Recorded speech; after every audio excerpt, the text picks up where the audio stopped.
I've seen so many possession style movies in my time. I've seen The Exorcist Believer. I mean, even The Pope's Exorcist and all these other movies that have some sort of exorcism element in them.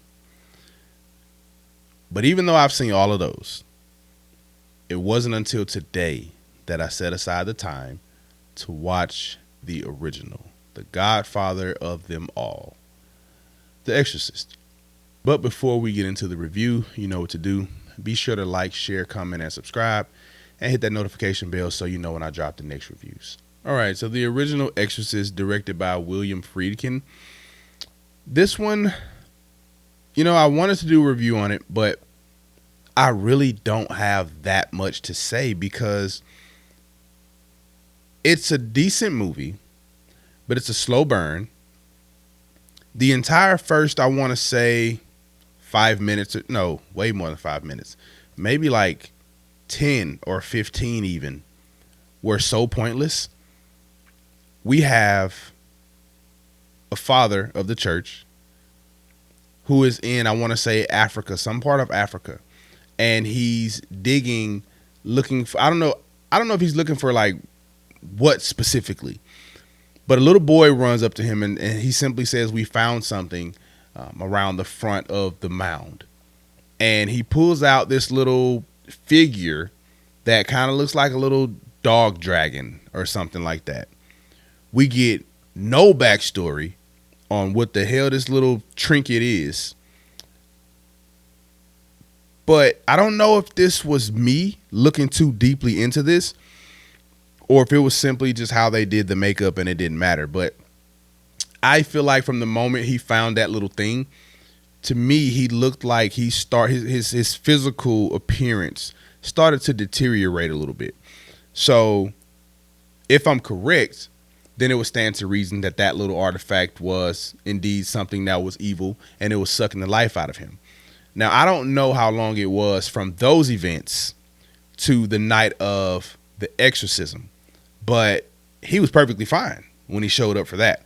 So that also tells me I could be wrong, and that's just how the makeup was. Maybe he was just famished from digging in the desert for who knows how long.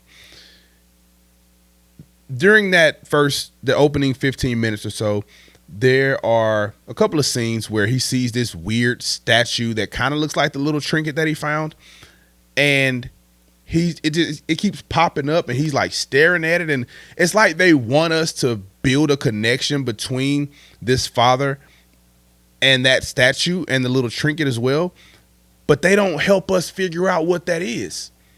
So we just feel confused. We just feel like, why? Where's the specifics on what these things are? Okay. He disappears.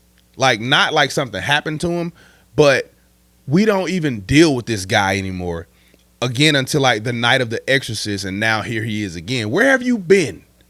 What were you doing this entire time? So Father Damien is who we end up seeing more of. He's a psychologist. I think he was a priest first. Yeah, he did say that. He said he was a priest first. And then the priest, or the priesthood, or the church, that's what you would say. I'm not Catholic, so I'm sorry. The church wanted him to further his education. So they made him learn to be a psychologist, or study to be a psychologist, or whatever. His mom is sick. She ends up dying, and when she passes away, it shakes his world up a bit, understandably so. But he starts acting not strange, but just standoffish, right? Like anybody normally would. Around that time that his mom dies is where I get one of my biggest gripes of the film. And I felt this way about my review for The Thing.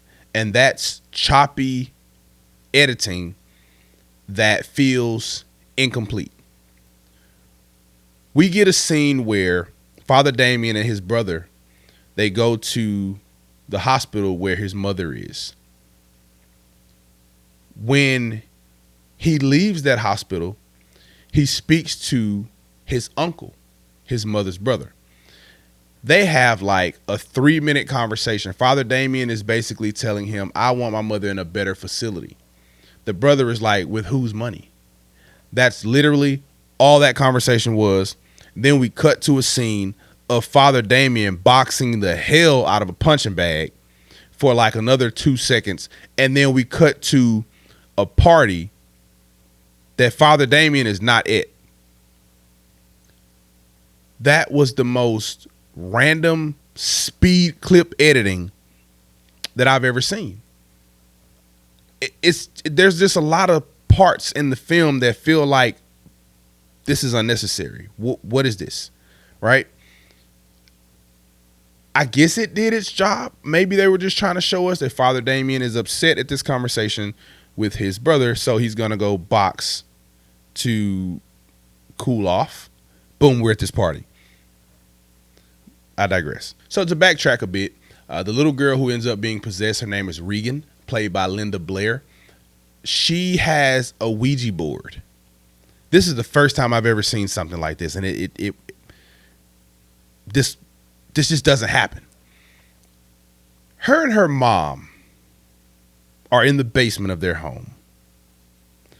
Her mom finds a Ouija board, brings it over to her. What is this? Where'd you get this from? Have you been playing with it? Regan's like, yeah, let me show you how. Her mom sits down and is like, yeah, sure. When have you ever seen that happen? That's usually like, no, get that out of here, burn it. I don't care what you have to do. We're not about to fool with this. Her mom's like, yeah, sure, let's see what this thing's all about. So we see very subtly in those moments that the possession has started to take hold, but ever so slightly. When Regan's mom tries to work the Ouija board, the little slidey piece, it snatches itself away from her and goes over to the daughter. When this type of stuff happens in movies, I understand it's a movie, but I can't help but be annoyed because let's be real. If I'm chilling at somebody's house and they pull out a Ouija board, right off the bat, I'm going home. That's the first thing. But we'll leave that alone because, of course, where's the mom going to go, right? She's already messed up by agreeing to do this. But to move forward, let's just humor me. Say I decide to play this game, and I reach my hand down to touch that piece, and I see that you're not touching the piece. And when I try to touch it, it slides across the if I didn't go home before, I'm definitely going home now. Don't even call me because at this point you're the devil. I don't want to play with you anymore. So the fact that that piece slid itself across that board, all mom said was, okay, you really don't want me to do it. All right, you do it. Fine. What? Okay. Anyway, I cannot remember the name that the girl gave the demon. I don't know if it was Captain Sammy or something like that. I don't know. Anyway, she, mom asks the questions and, the little girl answers and, mom's like, oh, who told you that? Who said that? She's like, oh, Captain Sammy said it. So as we kind of progress a little bit further, I think she makes like 1 or 2 more mentions, and Captain Sammy is just going to be a placeholder because I don't remember this thing's name. But there's 1 or 2 more mentions of Captain Sammy. And then we start to get into the typical kind of weird stuff that starts happening when there's a dark entity in the house. We get the bed shaking, we get the random screams, we get the, other random stuff in the room kind of moving around and all of that. And of course it progresses to where we get, the actual exorcism that occurs on that evening. We get the whole head spinning, we get the the infamous cross stabbing scene. Most people who haven't seen The Exorcist, but they like horror, generally know about the cross-stabbing scene. I'll mention it here briefly because it does feel weird that this happened, even though it's a movie, but this is a kid that we're talking about. But she has this cross, and she's stabbing herself in her area with the cross while saying something that's strange to say, but it definitely drives the possession home. Like, we know for sure that there's a dark entity, that's taking her over. But I think the film does a great job of illustrating this possession. Like I said, I've seen a lot of possession movies. Even though this was done in 72, 73, the effects are really good. I mean, with the whole head, and that's another thing that's iconic for this film, is the 360 head spinning thing. She does that no, she only does it once. One time she takes her head and turns it, directly backwards. And then another time it's a complete 360 and all the way back around. But that's one of the more iconic scenes or things that happen in The Exorcist that pretty much everybody knows about. I would say the green throw up, the projectile green throw up, is another one of those things. But to me, this movie's the godfather of the possession films for a reason, right? It's the most visually believable and descriptive ways of showing a possession. They did what they could with what they had in 73. Today we have so much other stuff. And see, back then less was more, right? Now more is too much, right? We want to try to find the most visually captivating ways to make something happen when a lot of times we don't need that much.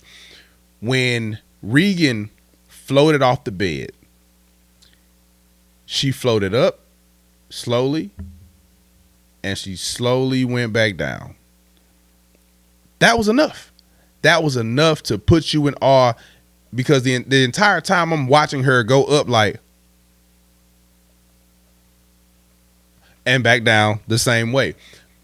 You don't need all the extra. They did so well building up to that point that is why I was captivated once it happened. I didn't need all the extra nonsense before that moment. But this is another one of those iconic horror films that you must see if you're calling yourself a horror fan. I hear that part 2 is trash. I haven't seen it. I'm definitely going to watch it because I hear that part 3 is amazing, right? So I'm not going to go and watch part 3 without seeing part 2. So I'm going to struggle through 2 if it indeed is a struggle, and then I'm going to go to 3, and I may or may not do a review for both of those. I probably will. It's October. Why not? But anyway, have you seen The Exorcist? Have you seen any? There's so many of them. You have, I'm not saying that they're all related, but you got the exorcism of this person and the Pope's exorcism, that person's exorcism. So, I mean, the market is oversaturated with exorcist films, the same as it is with zombie films. But again, be sure to jump down in the comments and let me know what you think. Also, remember to like, share, and subscribe, and hit that notification bell so you know when I drop the next reviews. See y'all next time.